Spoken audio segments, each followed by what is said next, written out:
Hello friends, welcome to my channel stories by Garima Kushwaha. दोस्तों, जैसा कि आप जानते हैं, मैं हर रोज़ आपके लिए अलग अलग और रहस्यमयी कहानियाँ लेकर आती हूँ और कुछ इसी तरह की एक कहानी मैं आज भी आपके लिए लेकर आई हूँ। दोस्तों, मैं आज आपके लिए लेकर आई हूँ 2 रियल वेंडिगो स्टोरीज़। तो चलिए बिना देर किए शुरू करते हैं हमारी आज की वीडियो। ये कहानी है जोसेफ मार्ली और उनकी वाइफ डेब्रा मार्ली की। वो दोनों ही हाल ही में शादीशुदा जोड़े बने थे। उनकी शादी को तकरीबन 6 महीने ही बीते थे। उनकी पसंद तकरीबन एक जैसी ही थी और सालों से एक दूसरे को जानते थे। उन दोनों को ही एडवेंचर करना बहुत पसंद था और इसलिए जब भी उन्हें मौका मिलता था वो फ़ौरन किसी न किसी एडवेंचर के लिए या ट्रैवल के लिए अपने घर से निकल जाते थे। और इसी तरह एक वीकेंड उन दोनों ने ही प्लान बनाया कि वो पास के ही जंगलों में ट्रैकिंग करके आएंगे। वो दोनों ही कनाडा के रहने वाले थे और वहाँ के खूबसूरत जंगलों के बारे में हम सभी जानते हैं। डेब्रा और जोसेफ दोनों ने ही अपनी ज़रूरी तैयारियां कर ली। खाने पीने का सामान और साथ ही साथ स्लीपिंग बैग्स और साथ ही साथ एक टेंट बनाने का सामान भी उन्होंने अपने साथ रख लिया था। वो दोनों ही दिन भर ट्रैकिंग करते रहे और शाम के वक्त उन्होंने एक जगह रुककर अपना टेंट लगाने का फ़ैसला किया। उन्होंने वहाँ कुछ लकड़ियाँ इकट्ठी करके आग जलाई और उसके बाद धीरे धीरे अपना सामान वहीं जमाने लगे। ये सब करते हुए अंधेरा होने लग गया था। अब धीरे धीरे आसपास के जंगली जानवरों की आवाज़ें आना शुरू हो गई थी और ये माहौल उन्हें बहुत ज़्यादा रोमांचक लग रहा था। वो दोनों आपस में बातचीत कर ही रहे थे। तभी जोसेफ ने डेब्रा को बताया कि उसने यहाँ इस इलाके में कुछ अजीब सी कहानियाँ होने के बारे में अफवाहें सुनी हैं। उसने कहा कि उसने यहाँ पर वेंडिगोस के देखे जाने के बारे में अफवाहें सुनी हैं और साथ ही साथ उसने कहा कि यहाँ पर बहुत से जानलेवा जानवर भी रहते हैं जो हो सकता है आदमखोर भी हों। वो ये सारी बातें डेब्रा को डराने के लिए कह रहा था और डेब्रा ये बात जानती थी, इसलिए उसने इसकी सारी बातें हंसी में उड़ा दी थी। वो दोनों ही हंसते खिलखिलाते बातचीत करते हुए आसपास के नज़ारों का आनंद ले रहे थे। ट्रैकिंग करते हुए वो पहाड़ी पर काफ़ी ऊंचाई तक पहुंच गए थे और आसपास का नज़ारा बहुत खूबसूरत नज़र आ रहा था। उस जगह से काफ़ी दूर उन्हें एक नदी दिखाई दे रही थी जो कि इतनी दूर से एक पतली सी धारा सी नज़र आ रही थी, पर आसपास धीरे धीरे धुंध छाने लग गई थी। मौसम ठंडा होने लग गया था और रात होते होते आसपास से जंगली भेड़ियों की बोलने की आवाज़ सुनाई देने लग गई थी। उन्होंने आज से पहले कभी भी जंगल को इतना करीब से महसूस नहीं किया था। वो दोनों ही इस एहसास को लेकर काफ़ी खुश थे। इन सभी जंगली आवाज़ों के बीच एक अजीब आवाज़ भी रह रह कर आ रही थी, मानो कोई दूर से गुर्रा रहा हो। उस गुर्राहट की आवाज़ काफ़ी दूर से आ रही थी और डेब्रा और जोसेफ दोनों ही इस बात पर ज़्यादा ध्यान नहीं दे रहे थे। वो अपने कैंप में ही बैठे हुए थे। उन्होंने डिनर किया और उसके बाद वो सोने की तैयारियों में लग गए। तभी अचानक उन्हें जंगल में एक शोर की आवाज़ आई, एक हिरन के चीखने की बहुत दर्दनाक आवाज़। वो समझ गए थे किसी जंगली जानवर ने उस हिरन को अपना शिकार बना लिया है और उसे सुनने के बाद वो थोड़ा थोड़ा घबराने लग गए थे, पर वो एक साथ थे इसलिए उन्हें ज़्यादा परेशानी नहीं हो रही थी। उन्होंने अपने साथ सेफ्टी के सभी सामान ले रखे थे। जोसेफ अपने साथ अपनी पिस्टल लेकर आया था और डेब्रा ने अपने साथ एक लाइटर ले रखा था ताकि ज़रूरत पड़ने पर वो आग जला सकें। और इस तरह उन्होंने अपने यहाँ आने की तैयारियां पूरी कर ली थी।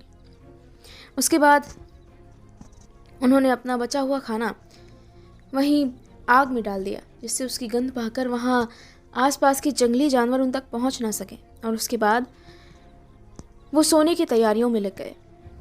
काफ़ी देर तक ट्रैकिंग करने के बाद वो दोनों ही काफ़ी थक गए थे और यहाँ का मौसम बहुत सुहाना था, इसलिए कुछ ही देर बाद उन दोनों को गहरी नींद आ गई। पर फिर अचानक ही रात के वक्त एक अजीबोगरीब आवाज़ से उनकी नींद खुल गई। ऐसा लग रहा था कोई चीज़ उनके टेंट के आसपास है। पहले उन्हें महसूस हुआ कि यह कोई जंगली जानवर है। वो उस वक्त अपने टेंट के अंदर ही बने रहे। उन्होंने टेंट के किनारे से उसका दरवाज़ा थोड़ा खोलकर बाहर देखने की कोशिश की और वो ज़्यादा नहीं देख पाए। बाहर गहरा अंधेरा था और उनका सामान बिखरा हुआ था, मानो किसी जानवर ने उनके सामान को खींचने की कोशिश की हो। वो सोते वक्त अपना कुछ सामान बाहर एक पेड़ पर लटका गए थे और उनका वो सामान ज़मीन पर बिखरा हुआ था। उन्हें आसपास किसी के चलने की आवाज़ आ रही थी। बार बार घास के किसी चीज़ के पैरों के तले दबने की आवाज़ आ रही थी और सूखी पत्तियों की खड़खड़ाहट साफ सुनाई दे रही थी, जिससे वो जान गए थे कि कोई चीज़ उनके पास है। फिर अचानक ही उनके टेंट के पिछली ओर किसी जानवर ने एक हल्का सा धक्का दिया। ऐसा लग रहा था मानो वो उनकी गंध लेने की कोशिश कर रहा हो, क्योंकि वो उसके सूंघने की आवाज़ सुन सकते थे। रात के इस वक्त जंगल में काफ़ी सन्नाटा था। सिर्फ झिंगुरों के बोलने की हल्की आवाज़ आ रही थी और दूर से नदी बहने की हल्की आवाज़ आ रही थी। और उसके बाद वो दोनों ही बहुत घबरा गए थे। उसकी सांसें सुनकर लग तो नहीं रहा था ये कोई छोटा मोटा जानवर है, यहाँ तक कि उन्हें शक हो रहा था ये कोई भेड़िया है या फिर उससे भी बड़ा कोई जानवर हो सकता है, ये कोई ग्रिजली बेयर हो। अगर ऐसा हुआ तो उनके लिए खुद को बचा पाना बहुत मुश्किल होगा। इसलिए फौरन ही जोसेफ ने अपनी पिस्टल तैयार कर ली और उसके बाद उसने अपने टेंट का चैन धीरे से खोला और वो बाहर आया और उसके पीछे पीछे डेबरा भी बाहर आई। जब वो बाहर आए तो उन्होंने देखा टेंट के बाहर चल रही आग बुझ चुकी थी। रात के वक्त हल्की ओस गिरनी शुरू हो गई थी, जिसकी वजह से धीरे धीरे लकड़ियाँ भी नम होने लग गई थी। डेबरा और जोसेफ अपने आसपास देख रहे थे, पर उन्हें वो जानवर कहीं नज़र नहीं आया। डेबरा ने अपने हाथ में वो लाइटर ले रखा था और उसके साथ ही उसने एक टॉर्च भी ले रखी थी, जिसके सहारे वो थोड़ा आगे बढ़े और अपने टेंट से कुछ आगे जाने पर उन्हें जंगलों के बीचों बीच एक अजीबोगरीब आकृति नज़र आई। और जब डेबरा ने अपनी टॉर्च की लाइट उस आकृति पर डाली तब उसे देखकर वो दोनों ही चौंक गए और बहुत ज़्यादा सहम गए। वो एक अजीबोगरीब आकृति थी, एक अजीबोगरीब चीज़ जिसे उन्होंने पहले कभी नहीं देखा था, ना इसके बारे में सुना था। ऐसा लग रहा था वो कोई शैतान हो, किसी तरह का शैतान जो 2 पैरों पर चल रहा था। उसका चेहरा हिरन जैसा था और उसका शरीर मानो सिर्फ हड्डियों का बना हो। उन्होंने उसकी ये झलक बस कुछ ही पल के लिए देखी और उसके बाद वो सीधे जंगलों में जाकर कहीं गुम हो गया था। डेबरा और जोसेफ दोनों ही वापस अपने कैंप में आ गए और उसके बाद काफ़ी देर तक उन्हें नींद नहीं आ पाई। वो आपस में उसी चीज़ के बारे में बातचीत करते रहे। अगली सुबह दिन निकलते ही उन्होंने दोबारा चलना शुरू कर दिया और चलते चलते जब वो ऊपर के इलाके में पहुँचे, वहाँ पहुँचने के बाद उन्हें वहाँ कुछ स्थानीय लोग मिले। वो सभी शिकारी थे जो इस जंगल में शिकार करके अपना गुजारा करते थे। डेबरा और जोसेफ ने बातों बातों में अपने साथ हुई रात की घटना के बारे में उन्हें बताया। तब उन स्थानीय लोगों ने उसे बताया कि वो एक वेंडिगो हो सकता था जिसे उन लोगों ने रात के वक्त देखा था। उन्होंने कहा था कि यहाँ सालों से वेंडिगो के होने की कहानियाँ फैली हुई हैं। उन्होंने कहा कि उनके मवेशी भी कभी कभार अजीबोगरीब ढंग से गायब हो जाते हैं और अगर रात के वक्त घर से कोई निकलता है तो कई बार उसके भी वापस आने की उम्मीद कम ही रहती है। उन्होंने कहा कि उन्होंने अपने कबीले के कई लोगों को खो दिया। जिसके बाद डेबरा और जोसेफ दोनों ही एक दूसरे को अचंभे की नज़र से देख रहे थे। उन दोनों को विश्वास नहीं हो रहा था कि सच में क्या ऐसा कुछ भी हो सकता है। अगली कहानी है विटनी नोबल की। विटनी नोबल यूनाइटेड स्टेट्स में रहने वाली एक टीनेजर लड़की थी।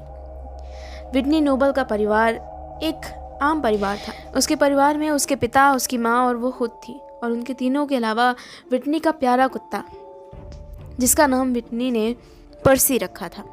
विटनी पर्सी से काफ़ी जुड़ी हुई थी। वो उसके साथ खेलती थी और वो काफ़ी वक्त एक साथ बिताते थे। विटनी पर्सी को अपने कमरे में ही अपने साथ रखती थी और वो कहीं भी जाती थी तो पर्सी उसके साथ खुद ब खुद चला जाता था।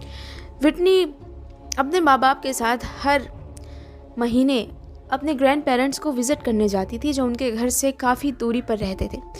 विटनी के ग्रैंड पेरेंट्स का घर उसके घर से तकरीबन 3 किलोमीटर की दूरी पर था और इतनी दूरी के बीचों बीच एक घना जंगल पड़ता था। वो घना जंगल अक्सर उन्हें पैदल ही पार करना पड़ता था क्योंकि जंगल का रास्ता ऐसा था जहाँ से होकर कोई भी व्हीकल आगे नहीं जा सकता था। यहाँ से या तो आप पैदल जा सकते थे या फिर साइकिल के साथ आगे बढ़ सकते थे, पर इसके अलावा कोई भी बड़ा व्हीकल आगे नहीं जा सकता था। इसलिए वो अक्सर इस रास्ते को पैदल ही पार किया करते थे। उस साल वो सर्दियों का वक्त था। मौसम बहुत ठंडा हो गया था और बर्फ़ पड़नी शुरू हो गई थी। विटनी के विंटर वेकेशन स्टार्ट हो गए थे। विटनी के पिता इन दिनों थोड़े बीमार चल रहे थे। एक एक्सीडेंट में उनके पैर में फ्रैक्चर हो गया था और इस वजह से वो कुछ दिन घर पर रुक कर ही आराम कर रहे थे। इस महीने वो अपने पेरेंट्स को विज़िट करने नहीं जा पाए, इसलिए उन दोनों ने ही मिलकर विटनी से कहा कि एक दिन वो अपने ग्रैंड पेरेंट्स को विज़िट करने जाए और अपने साथ कुछ सामान भी अपने ग्रैंड पेरेंट्स के लिए लेकर जाए। अगली ही सुबह विटनी के मॉम ने उसके ग्रैंड पेरेंट्स के लिए कुछ मफ़िन्स बना दिए और साथ ही साथ एक नोट भी लिख दिया और कुछ खूबसूरत से फ्लावर्स विटनी को दे दिए। जिसके बाद विटनी अपने साइकिल पर सवार होकर आगे बढ़ने लग गई।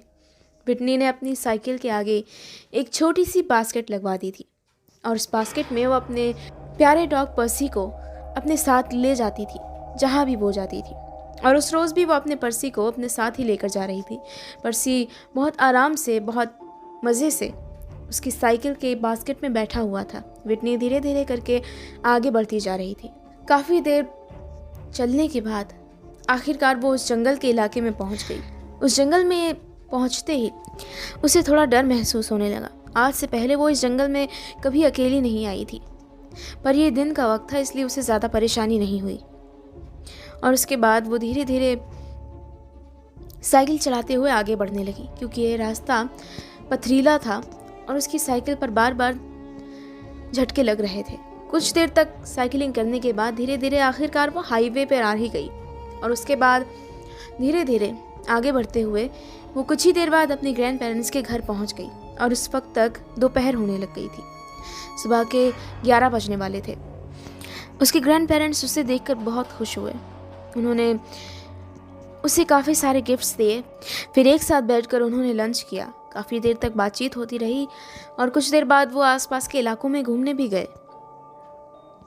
धीरे धीरे शाम होने लगी और उसके बाद विटनी वापस जाने की तैयारी करने लगी। उसके ग्रैंड पेरेंट्स ने उसे रात के इस वक्त बाहर जाने से मना किया।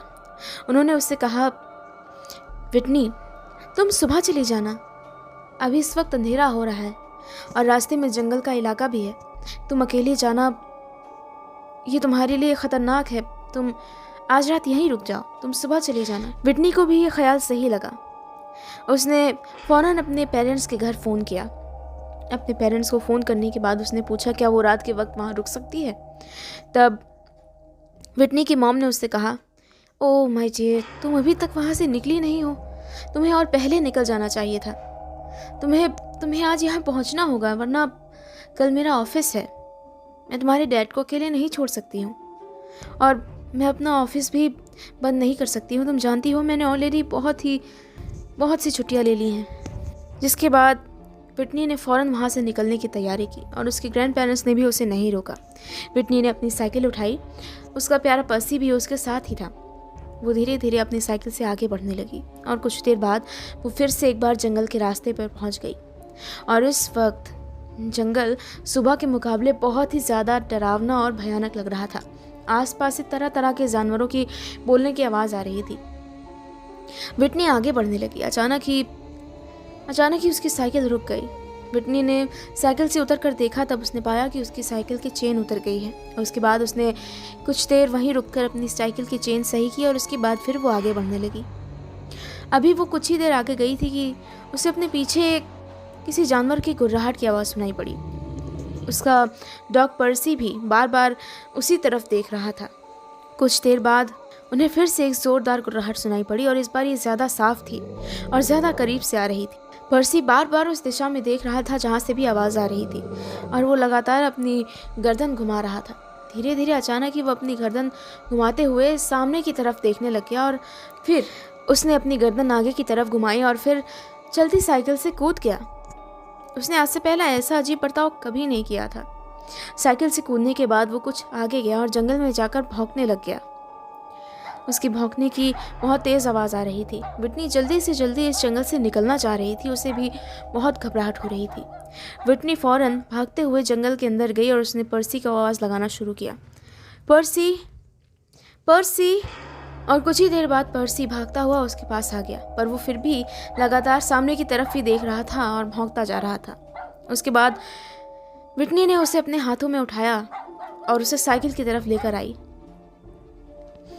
वो आगे बढ़ ही रही थी कि तभी अचानक उसे अपने पीछे कुछ अजीब महसूस हुआ, और जब उसने अपने पीछे मुड़कर देखा, उसने एक अजीबोगरीब आकृति देखी, एक बहुत ही अजीबोगरीब आकृति जो दिखने में बहुत भयंकर थी। ऐसा लग रहा था मानो उसने साक्षात शैतान को देख लिया हो। वो बहुत ही विशालकाय जीव था, तकरीबन 10 से 11 फीट ऊंचा। वो जीव सीधे उसी को देख रहा था और उनके बीच ज़्यादा दूरी नहीं थी।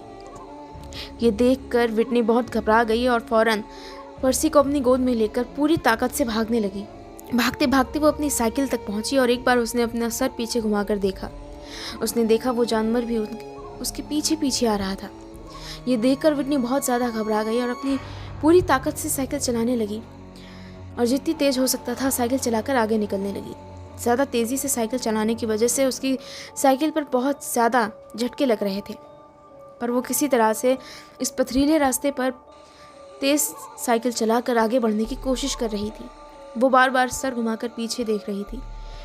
कुछ देर तक उस चीज़ ने उनका पीछा किया, पर उसके बाद वो अचानक ही जंगलों में फिर से कहीं गायब हो गया। पर फिर भी विटनी ने अपनी साइकिल की रफ्तार ज़रा भी धीमी नहीं की। वो पूरी ताकत से साइकिल चलाती रही जब तक वो शहर के इलाके में नहीं आ गई। और एक बार शहर पहुंचने के बाद विटनी ने चैन की सांस ली और अपने घर जाकर अपने माँ बाप को ये पूरी कहानी बताई। ये बात सुनकर उसके माँ बाप भी बहुत परेशान हुए और अपनी बेटी को रात के वक्त बुलाने के लिए माफ़ी मांगी। ये घटना बीते हुए अब तकरीबन 40 साल बीत चुके हैं, पर विटनी आज भी जब इस घटना को याद करती है तो उसके रोंगटे खड़े हो जाते हैं। तो दोस्तों, इसी के साथ ख़त्म होती है मेरी आज की कहानी। मेरी आज की कहानी आपको कैसी लगी ये मुझे कमेंट बॉक्स में कमेंट करके ज़रूर बताइएगा। अगर आप मेरे चैनल पर नए हैं तो प्लीज़ मेरे चैनल को सब्सक्राइब कर लीजिएगा। साथ ही साथ आपके सजेशंस मुझे ज़रूर भेजते रहिएगा। Thank you.